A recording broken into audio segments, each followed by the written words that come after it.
Bernard Phelan was told he would die in prison by a judge in Iran after he was falsely accused of spying against the regime. The dual Irish-French national was released in May 2023, but not after he spent time in the notorious Satan's Block at Mashhad prison. For the Europe Conversation, I catch up with him and ask him about this traumatic time. Bernard Phelan, thanks very much for coming into the Europe Conversation. In your book, you describe unimaginable cruelty in Iran, in the prisons and so on, and we'll get to that. Particularly the name of your book, You Will Die in Prison, which is what a judge said to you when he gave you 6.5 years time. Let's start from the start, though. You are a Paris-based travel consultant. You have both French and Irish dual nationality. It was my 5th visit to Iran, and I've been there since about 3 weeks earlier. I'd crossed the border from Turkey with my friend and customer. His nickname is Mike, and we've been travelling across northern Iran exploring a project for the Silk Road by train. And I knew Iran pretty well at this stage, and we arrived in Mashhad, the second city of Iran, the holy city, and we had spent the night at his dad's flat, and the next day had lunch in the centre, went home, came back to take photographs of the mosque and lit up at night. 2 guys walked up to us and said, "Follow us." Put out a card, plain clothes, went to sit in a wall while they asked for our passports, and that's where it all started. So they were police, they were undercover, and they asked you for your passports. So it's a sort of a delicate area because it's near a very important mosque, religious site. So maybe your interpretation at the time is this is a sort of a minor issue. I think I thought my pal had a big Canon camera, a big lens, and there are not many foreign tourists in Mashhad, and I just think it attracted attention. Yeah, and I think they started off with this is just inquiring, and then when they realised they had a French national on their hands, this sounds like this looks interesting. And they had, the Iranians have a shopping list of hostages, and I was just the wrong person, wrong place, wrong time. Because you said in the book, that they want French, Belgian, Swedish hostages because the Iranians have lots of prisoners in those countries, so they could do a swap. Exactly.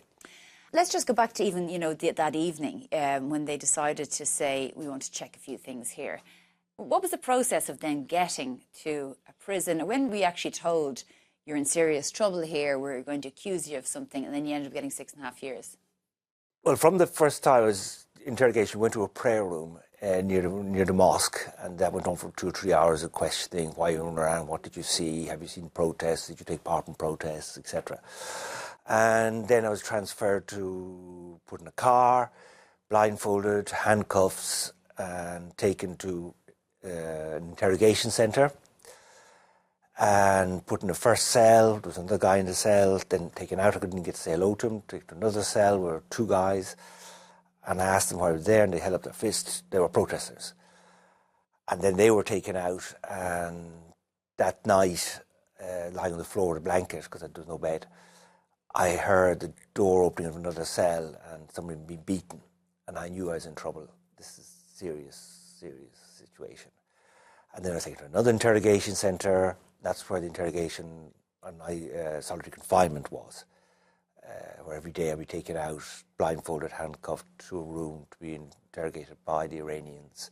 That went on for nearly a month. You're a gay man. You've your husband, Roland Bonello, in Paris, and you're living with HIV. Yeah. So anyone would imagine that would make life for you extremely difficult in a country that bans homosexuality. No, I mean, it sort of surprised everybody. I mean, I've been to Iran twice with Roland, and it was never a problem in a hotel asking for a double room. Nobody would bat an eyelid. People were extremely tolerant. I mean, I know how they treat Iranian gay community. It's horrible. They hang them. It's unspeakable torture for them. But the fact that you need a hostage in good health, I knew nothing was going to happen to me physically. Going to be no torture, they wouldn't beat me up. But wasn't it that the response wasn't too shocking, though, to you when you said you were gay, or Roland was your husband, for example? They said to you, why don't you have any children? Yeah, I was flabbergasted. You say, Roland, you're married. Who you married to? Roland Bonello. That's a man's name. Have you any children? I says, no. Why did you not adopt children? It's a strange conversation to have in a country like that. And again, you were sentenced to 6.5 years. Tell us about what the judge had said to you. The first judge when I met, when I was taken to the court, the Revolutionary Court, dressed in prison striped uniforms, handcuffs, shackles on your feet, climbing 3 floors of stairs, very sore in the ankles, brought in front of the judge. He asked me to sign papers. I refused. I said, would you sign a paper in English or in Persian or in Irish or in French? He just looked at me. They brought in the guard, tried to get him to persuade me to sign. I said, no, I'm not signing. It was like essentially a confession. Yeah. I don't know what it was. And I said, I'm not signing that. And crossed my arms like that. And the judge said, go out. And just as getting up to walk out, I said, you will die in prison. And then the main court case, they started saying, you've been sending information to foreigners, to the Guardian, etc. Because I'd written an article long years ago in the Guardian as a competition about travel and about Iran and how nice Iran was. It's a great holiday destination. And they were saying I was sending information to the Guardian. It's crazy. What did it feel like when a judge in Iran is sentencing you on false charges, telling you you're going to die in prison? It's a horrible shock. I thought that I would not survive physically. Because Benjamin had been there for 3.5 years. And I'd just been there for almost 6 months then. And I said, I'm not going to make this. I just can't see myself living here, for 6 years. I could be here for another 2 years. My dad was 97 at the time. He was in good health. I might never see him again. If he died, would my family tell me? I don't know. It's a horrible, horrible situation. Here in Europe, a prisoner knows when he's going to get out. He's been condemned for 5 years, 10 years, 6 months. We don't know when we're going to get out. There were political prisoners in there who've been condemned for 2 or 3 years. They're there still 5 years later. You don't know. Because your block in Mshad prison was called Satan's block. Exactly. Which is where people who are condemned to death were. And one of the things that you mentioned, which I just found really heartbreaking, was that you had to listen to the men crying who were about to be executed or feeling they're going to be executed. Yeah, the next morning it was any prisoner in our prison who were going to be executed were brought to our block the night before. And then, during evening time when we were cooking, you'd hear them crying in their cell and with their shoes in front of the door.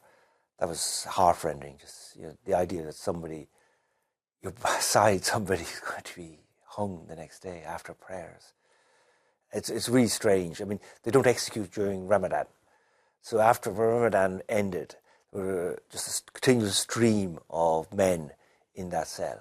I mean, Iran is number 2 after China in terms of executions. But that level of psychological cruelty on those people is just an added torture. Yeah, absolutely. So from a diplomatic point of view, were you given any hope from the French and the Irish? Did they work together? What sort of level of detail were you given along the way to say, Bernard, there's hope? We weren't given, all the time they were saying we're negotiating, we're talking to the Iranians, please don't make any noise, don't upset things, which is obviously what you shouldn't do. We need to tell the world the Iranians are doing this to European citizens. As Roland said once, the fear has to change camp. Tell the Iranians they're badly treating us. Tell them we're in solitary confinement. Tell them, and everybody, diplomats were saying, particularly the French, say, no, don't say anything, don't say it. And I just couldn't put up with any more of that. And when I met Sonia McGuinness, the Irish ambassador to Iran, based in Ankara, I saw her on the 1st of May. I'll never forget that meeting. I walked into the room and she rushed up to me and hugged me, and I could see the guard was aghast, because men and women cannot touch each other unless they're married or daughter or something like that. And Sonia was very, very feminine woman, and she dressed very well. And we sat down and were talking. And I told Sonia, I said, I can't take any more of this. She ended up, thankfully, not there for 6.5 years, 222 days, which is 222 days too much. Well, apparently there was an attempt to get us out in April, which had failed. And I don't know the background to that. I never found out. And I remember on the 11th of May, Benjamin and I were called down to security, which was a regular event to get books or to get clothes that had been sent or for some other reason. And we went downstairs, there was nobody in the corridor. The phones had been totally taken off the wall. Nothing, silence. This is really strange. Went into Mr. Shahadi's office, the head of security. Nobody there, there's always 3 or 4 people. And told us to sit down. He said, you're going to be released today. He said, but first you must sign a letter, write a letter in English or French saying that you will not attack the prison or the Iranian state for mistreatment.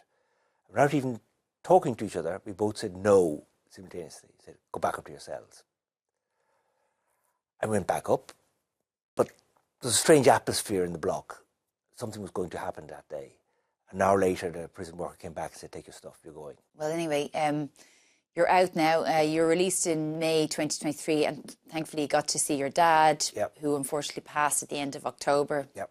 But at least you had some time with him over a year, and you got to see him again. It was very emotional. It was, he was so happy to see me, and I didn't realise how much he'd been involved in getting me out and speaking for me, and that video with him in front of the Iranian embassy in Dublin when they did the vigil, extremely moving when he speaks about his son, because I'd already lost my other brother through illness a long time ago. The idea for him of losing another son was just heart-rending. And it was such a wonderful moment to see him and be able to touch him. Okay, well, Bernard Phelan, thank you very much for joining us on the Europe Conversation. Thank you.